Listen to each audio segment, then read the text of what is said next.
కానీ ఈ రకంగా ఓటర్లను కూడా దగ్గర నియోజకవర్గాల్లో చేర్చడం వల్ల వారు ముందుగా ఒక చోట వేసి తర్వాత ఇంకో చోట కూడా ఓటు వేసేటువంటి ప్రయత్నాలు అయితే మాత్రం సాగుతున్నాయి. దీనిపైన కూడా ప్రస్తుతం అయితే ప్రతిపక్షాలు కంప్లైంట్ చేస్తున్నాయి. మనం చూస్తున్నాం అధికార పార్టీ కొంతమంది స్థానికంగా ఉన్నటువంటి ఎమ్మెల్యేలని మరో నియోజకవర్గానికి పంపించినప్పుడు అక్కడికి ఇష్టం లేకుండా కొంతమంది అయిష్టంగా వెళ్తున్నటువంటి వారు ఉన్నారు. కొంతమంది ఇంకా విధి లేక అక్కడికి వెళ్ళినప్పటికీ ఈ రకమైనటువంటి ప్రయత్నాలు ఏదో ఒక రకంగా ఈ ఎన్నికలను ఎదుర్కోవాలి లేదా అధిష్టానం ఇచ్చినటువంటి టార్గెట్ ను పూర్తి చేయాలనే రకంలో భాగంగా ఇలాంటి వ్యవహారాలకైతే పాల్పడుతున్నారనేది మాత్రం తెలుస్తోంది. సో ఇలాంటి పరిస్థితుల్లో దీనిపైన ఎలక్షన్ కమిషన్ ఎప్పటికప్పుడు కూడా మానిటర్ చేస్తున్నామంటున్నారు. ప్రత్యేకంగా అనేక కంప్లైంట్లు ఢిల్లీ వరకు కూడా వెళ్ళినటువంటి నేపథ్యంలో సో ఈ వీటిపైన ఎలక్షన్ కమిషన్ ఏం చర్యలు తీసుకోబోతుంది, దీనికి సంబంధించి ఇప్పటికే కంప్లైంట్లు అందిన నేపథ్యంలో ఎలక్షన్ కమిషన్ స్పందన ఏ విధంగా ఉంది రామారావు?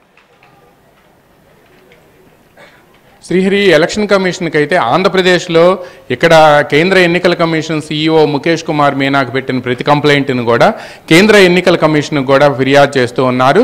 దాదాపుగా రాష్ట్రం నుంచి ఇటువంటి ఫిర్యాదులు కుప్పలు తెప్పలుగా వెళ్తున్నాయి. అందువల్లనే కేంద్ర ఎన్నికల కమిషన్ స్వయంగా విజయవాడ వచ్చి విజయవాడలో రివ్యూ చేసిన తర్వాతనే తిరుపతిలో ఫేక్ ఐడీల వ్యవహారం ఎపిక్ నంబర్లతో ఎప్పుడైతే తిరుపతి లోక్సభ ఉప ఎన్నికల్లో 35,000 ఓట్లు ఫేక్ ఐడీలు సృష్టించి వేశారు, పోల్ చేశారన్న తర్వాత ఇప్పటిదాకా చర్యలు చూసాం.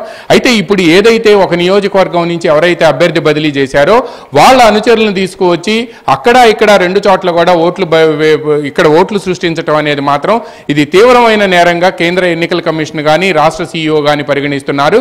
అయితే దీనికి సంబంధించిన ఆధారాలు ఇచ్చినప్పటికీ కూడా ఈ రోజు వరకు కూడా చర్యలు తీసుకోకపోవటం ఇప్పుడు అంతా కూడా ప్రతిపక్షాలు తీవ్ర అభ్యంతరం వ్యక్తం చేస్తున్నాయి. ఇప్పుడు బీజేపీ నేతలు కూడా ఈ వ్యవహారంలో రంగంలోకి దిగటం, గుంటూరు వెస్ట్ నుంచి అక్కడ వల్లూరు జయప్రకాష్ రాష్ట్ర కిసాన్ సెల్ అధ్యక్షుడు ఆ వివరాలన్నీ తీసుకొచ్చి పురంధేశ్వరికి ఇవ్వటం, పురంధేశ్వరి కేంద్ర ఎన్నికల కమిషన్ చీఫ్ కమిషనర్ కు అదేవిధంగా రాష్ట్ర CEO కూడా ఫిర్యాదు చేస్తుండటంతో ఈ మొత్తం వ్యవహారం కూడా మరోసారి బహిర్గతం అయింది. అయితే ముఖ్యంగా శ్రీహరి, ఇక్కడ ఒక విషయం మనం గుర్తుపెట్టుకోవాలి. ఎవరికైనా సరే ఒక ఓటు హక్కు కావాలి అంటే వాళ్ళ రెసిడెన్స్ ప్రూఫ్తో పాటు వాళ్ళ ఏజ్కి సంబంధించిన ప్రూఫ్, అదేవిధంగా ఆధార్ కార్డు ఇవన్నీ కూడా కావాలి. కానీ వీటన్నింటినీ కూడా అవి అక్కడ ఆధార్ కార్డు వేరే పేరు మీద ఉంటే వేరే ప్రాంతంలో ఉంటే వాళ్ళకి ఇక్కడ ఓటు హక్కు ఎలా కల్పిస్తున్నారనేదే ఇప్పుడు ప్రధానమైన ప్రశ్న. ఆ విధంగా ఓటు హక్కు కల్పించడం అనేది ఎన్నికల కమిషన్ నిబంధనల ప్రకారం తీవ్రమైన నేరంగా పరిగణిస్తారు.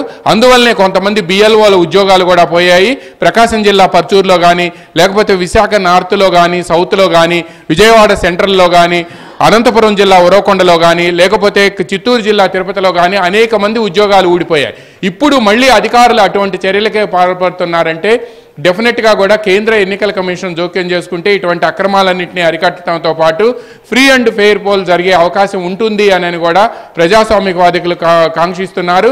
అదేవిధంగా CFID ఏదైతే ఉందో, సిటిజన్స్ ఫర్ డెమోక్రసీ ఫోరం ఏదైతే ఉందో ఆ ఫోరం కూడా ఇటువంటి అంశాలపై దృష్టి సారిస్తే కేంద్ర ఎన్నికల కమిషన్ దృష్టికి తీసుకువెళ్లడంతో పాటు ఎక్కడైతే ఇటువంటి ఓటర్లు చేర్పిస్తున్నారో అటువంటి వాటికి సంబంధించి న్యాయస్థానాలను ఆశ్రయిస్తే తప్పనిసరిగా అటువంటి ఓట్లు తొలగించే అవకాశం ఉంది అని కూడా చెప్తున్నారు.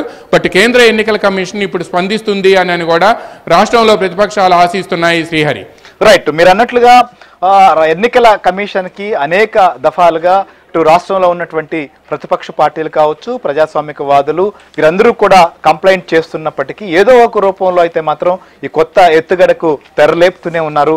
ఇప్పటి వరకు అంటే తుది జాబితా రిలీజ్ చేసే వరకు మనం చూసాం అనేక అక్రమాలకి పాల్పడడం, అనేక చోట్ల కూడా అధికారుల పైన కావచ్చు సిబ్బంది పైన వేటు వేసినప్పటికీ ఇంకా కూడా ఇలాంటి ప్రయత్నాలు అయితే మాత్రం కొనసాగిస్తూనే ఉన్నారు. ఖచ్చితంగా క్షేత్రస్థాయిలో ప్రస్తుతం బదిలీలకు సంబంధించినటువంటి వ్యవహారం లాగానే ఓటర్లను బదిలీలు చేసినప్పటికీ ఒక్క ఓటరుకు ఒక్క చోట మాత్రమే ఓటు వేసేటువంటి అవకాశం ఉండాలి. అందుకు అనుగుణంగా కాకుండా కొన్ని చోట్లయితే మాత్రం మనకు సాంబశివరావు చెప్తున్నట్లుగా 2 నియోజకవర్గాల్లో కూడా ఓట్లు ఉండే విధంగా ఈ యొక్క ప్రయత్నాలు కూడా చేస్తున్నారు. దీని ద్వారా ఎలాగైనా కూడా ఈసారి అంటే ప్రజాక్షేత్రంలో ఎదురవుతున్నటువంటి వ్యతిరేకత నేపథ్యంలోనే ఇలాంటి కొత్త కుట్రలకు కూడా తెరలేపుతున్నారు. దీనికి సంబంధించిన దానిపైన ఎప్పటికప్పుడు కూడా మనం ఈ విషయాలపైన అయితే మాత్రం ఖచ్చితంగా కూడా చర్చించాల్సిందే. ముఖ్యంగా ఆంధ్రప్రదేశ్లో నెలకొంటున్నటువంటి పరిణామాలపైన మాత్రం ఖచ్చితంగా మనం ఎలక్షన్ కమిషన్ దృష్టికి కూడా అనేక అంశాలు తీసుకెళ్లాం. ప్రతిపక్షాలు కూడా వీటిపైన కంప్లైంట్ చేస్తూనే ఉన్నాయి. Thank you Ramarao, thank you Venkatarao, thank you Sambasivarao. So ఇది మొత్తానికైతే